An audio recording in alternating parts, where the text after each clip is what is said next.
मुख्यमंत्री बड़ घोषणा 10 दिन में मिलिब तृतीय पर्याय सुभद्रा टंका। सुभद्रा योजना को नहीं बिग अपडेट। मुख्यमंत्री कहले दुईटी पर्याय रे समस्त को मिलिब सुभद्रा टंका। सुभद्रा को नहीं बड़ अपडेट। बलांगीर बेलपड़ारे मुख्यमंत्री कहले 10 दिन भितर मिलिब प्रथम किस्तिर तृतीय पर्याय सुभद्रा टंका। 20 लाख महिला हिताधिकारी अकाउंट को जीव अर्थ।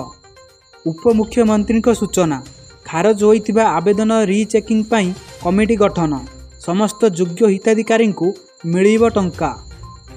सुभद्रा टंका को नहीं बड़ अपडेट। आसंता 10 दिन भितर सुभद्रा टंका 20 लाख महिला हिताधिकारी प्रथम किस्ती तृतीय पर्याय टंका दियाजिबो। यह 15 दिन पर चतुर्थ पर्याय टंका प्रदान करा जिवो। बलांगीर जिला बेलपड़ारे यह कहिसेंती मुख्यमंत्री मोहन चरण माझी। ए पर्यंत दुईटी पर्याय रे 60 लाख महिला हिताधिकारी प्रथम किस्ती सुभद्रा टंका पाई सारिचंती। 1 कोटी अधिक महिला योजना रे उपकृत हेबे। जेउ मानकर आवेदन नाकच होईची तार जांच पाई एक कमिटी गठन हेबो बोली कहिसेंती उपमुख्यमंत्री प्रभाती परिडा।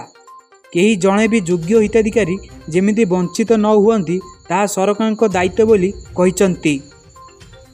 सुभद्रा हिताधि पाई खुशी खबर। आसंता 10 दिन भितर महिला हिताधिकारी को सुभद्रा टंका दियाजिबो।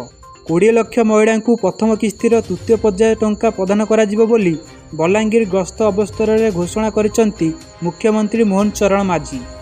तृतीय पर्यायर टंका प्रदानर 15 दिन पर चतुर्थ पर्याय टंका दियाजिबो। एही टंकारे माँ और भौणी माने छोट छोट व्यवसाय करिबा सांग को आर्थिक स्वावलंबी होई पारिबे बोली मुख्यमंत्री कहिसेंती।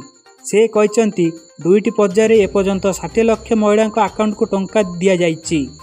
महिला विकास आम सरकार प्राथमिकता बोली कहिसेंती मुख्यमंत्री।